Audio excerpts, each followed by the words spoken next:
Greetings everyone. We're going to be talking about power. Power is defined as the amount of work done in a given amount of time. We talked before about how much energy is expended when we travel up a flight of stairs. The amount of work that is done is equal to the potential energy that's gained by climbing the stairs. But we also found out that it doesn't matter whether you take the stairs one at a time or two at a time, they both end up being the same amount of work. Because in this case, work will just be equal to the different potential energy that's gained, which is just mgh. And we can see in here that there's no time dependence in this equation. But there must be a way in order to distinguish the two activities between taking the stairs one at a time rather than taking the stairs two at a time, and the effect that this has on the human body. This is all encompassed in power, the amount of power that we exert by climbing these stairs. So if we climb these stairs, we use up mgh amount of energy, and then divided by time will give us the amount of power. So if we do it faster, we're going to be using more power, so more energy is burnt quicker. If we take our time going up the stairs, then T is going to be big, and then the power is going to be small. The units of power are in watts, which was it's a bit confusing. So if in this case we had mgh is going to be 100 joules, and the amount of time is going to be 2 seconds, then this would be 50 joules per second, which is the same as 50 watts. And this right here is a bit confusing. This is the unit W, which stands for watt. This is not the work again. Here we're kind of limited by the number of symbols that we have. So this W is not the same as this W. So again, power is the amount of work done in a given amount of time, and the units are watts. So let's do a few examples. Okay, Usain Bolt accelerates from rest up to 27 miles per hour. That's about 12 meters per second, and he does this in 3 seconds. So what is his average power that he exerted by doing this when he raced the 100 meters? So we can write down that the power is going to be the amount of work that's done in a given amount of time. So now we have this time that he did this work over, this 3 seconds. So now we need to figure out what is the work that he does. So he starts off from rest, just standing here like he is right now. And then after this 3 seconds, now he's running really fast. So he's going some speed V final, which is this 12.2 meters per second. So he starts from rest, he ends up with some speed, so this is all kinetic energy. He's not going uphill or anything like that. He does burn chemical energy, which we could write as UC. He's burning this up, but we don't have any way of realizing this, so we're going to ignore this. We're just going to stick with the kinetic energy that he burns. So in this case, the kinetic energy, 1/2 mv squared over T. And when we plug these in, Usain Bolt's mass is 94 kilograms. When we plug this in, we're going to get 2,333 watts. So just for your reference, 100 watt light bulb, of course, is 100 watts. But we could also convert this into another unit of power that we're pretty familiar with, and that's horsepower. So let's make the conversion to that. So here we have 2,333 watts, and we're going to convert this into horsepower. So 1 horsepower is 746 watts. When we divide this out, we're going to get that he's doing about 3 horsepower. And of course, this is also ignoring the fact of whatever chemical energy he's also burning during this process. So it's actually a little bit greater than this. So Usain Bolt, his power that he exerted was 2,000 watts. Let's compare this to the cheetah. The cheetah accelerates to about 27 meters per second and does it in about the same amount of time. So the difference here is the mass of the cheetah is about 50 kilograms. So the cheetah is about half as massive as Usain Bolt, but the velocity that the cheetah ends up with is about twice. So let's see how that plays out. So the kinetic energy of the cheetah at the end is 1/2 mv squared. When we plug this in, we're going to plug directly in what we get for our power. It's going to end up being this kinetic energy. This is the same thing as the work that the cheetah does over the amount of time. And when we plug this in, we're going to get 6,000 watts, basically. So the cheetah can burn energy about 3 times as fast as Usain Bolt, just by accelerating to a faster speed in the same amount of time. So before we talked about how work was the dot product of force times the displacement, and then we'd have to consider what this theta was. So power has the same relationship, so the force times the displacement times this cosine theta times delta t. But we could also rewrite this in a little bit different way, and that's looking at this piece together. So the displacement and the amount of time, so that's the average velocity. So power is also, if you're exerting a given amount of force to keep up a given amount of velocity. So, in this case, maybe we have a car or something, right? So the car, as you're pressing down the gas, you accelerate to 55 miles per hour, and then you get kind of stuck there. You still have to press down the gas, so you're still doing some work, and the car is still exerting some force to overcome the force of friction. We do still have the force of friction here, and this is why the car isn't accelerating, because the force exerted by the car, this Fc, is the same magnitude as this frictional force against the car. But we can figure out the power that the car has to exert by multiplying this force by this velocity. So here we have our nice drink sitting on our desk, and we're going to give it some initial velocity. It's going to slide until it comes to rest. So now V final is 0. And it does this 1 meter in about 1 second. So that tells us that x is 1 meter, t is 1 second. So then what is our V initial, right? Because we want to find out how much is the average energy that's burned.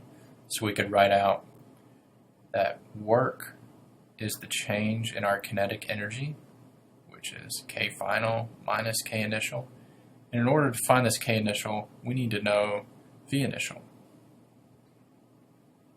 So this is what we want to find out. So V final is, of course, 0, so we do have some acceleration on this cup.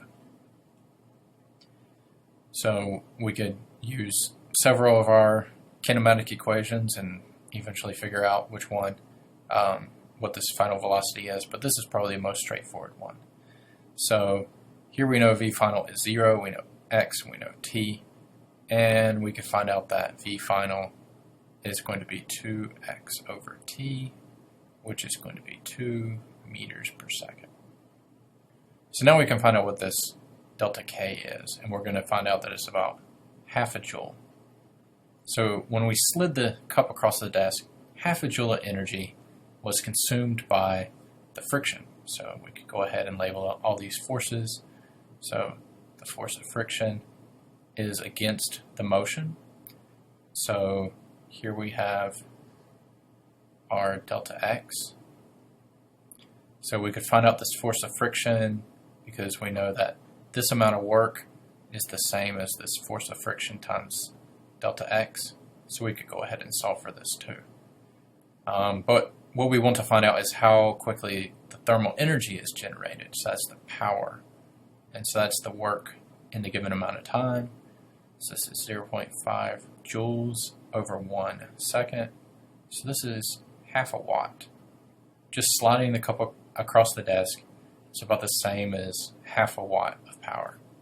So a gallon of gasoline contains about 10 to the 8th joules of chemical energy. A car consumes this in 30 minutes. And a plane can consume about the same in about 3 seconds. So what's the average power? So the power is going to be the work done by the car and in the amount of time that it takes to accomplish that work. So here we have this 1.4 times 10 to the 8th joules, and the car consumes all this energy in about 30 minutes. That's 30 minutes, and then now we need to convert this into seconds. So 60 seconds per 1 minute, each minute. When we work this out, we're going to get about 78,000 watts, which is about the same as 100 horsepower. So if we compare this to the airplane, it does the same amount of work, but in a much shorter time. So here we still have the 10 to the 8th joules, but now we're doing it in 3 seconds. So we're going to end up with about 47 megawatts. So to put this into horsepower, this is like 55,000 horsepower. So if the plane cruises at 255 meters per second, what is the force applied by the engines? So here's our airplane. The airplane has to exert some force by the engines to overcome the force of the air resistance, the force of friction against the plane.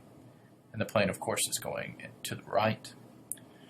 So here we have that power is equal to the force times the velocity. And where we got this from is the work in the given amount of time, and the work is just F times x over t. And x over t is just a way of saying force times the velocity. If this force is the average force, the velocity isn't changing, we can use this guy.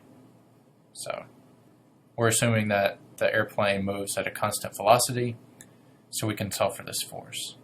So then rearranging this equation, we're going to get force is equal to the power over the velocity. So this is our 47 million watts divided by this 255 meters per second. And we're going to get 183,000 newtons.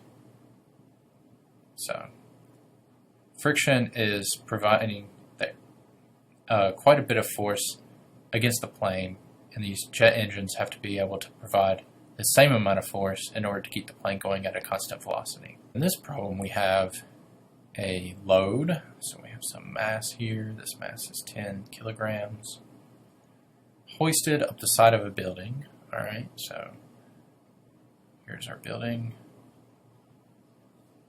That's 50 meters tall. So this is my plus y direction.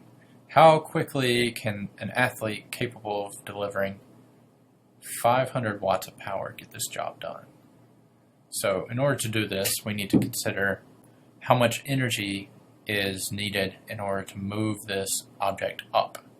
So the energy that we need to do this, right, is the final energy of this case. So this athlete is going to just get it up to here, to the top of the building, and that's going to be mgh. So this is our 10 kilograms times 9.8 meters per second squared times 50 meters tall. And that's how much energy that this athlete needs to expend in order to get the object up to there. But now we want to know how quickly. So this is T.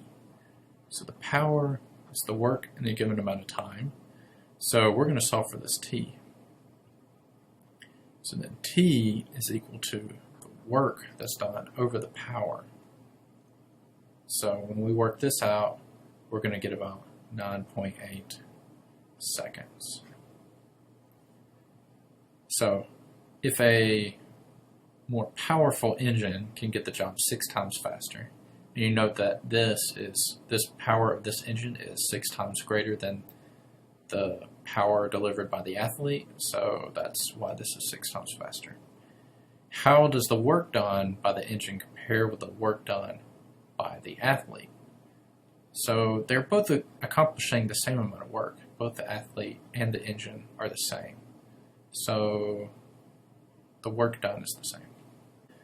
All right, here we have LeBron James, who his normal center of mass is right here at 1.07 meters. And he needs to jump all the way up to here in order to dunk. So this is 2.19 meters, and this is really what we're interested in. How does he get to here? So to do this, he crouches down. So here we have him lowering his center of mass down to 0.75 meters. And then he's going to push up until his center of mass is, right, he's going to stretch out on his toes until his center of mass is up here at 1.15 meters. All right, so that's a lot of different center of mass, and that's why we're going to draw this out to kind of keep track of all these different things that are happening here. So this is our final case. So he exerts a force over this 0.35 seconds. So what is the average power exerted during this jump? And we can find the force that he exerted also. So what we need to do is to find out how much work he did. So the work that he was doing was all in raising this center of mass from up to this height. So that's just mgh, right? And then he needs to accomplish all of this work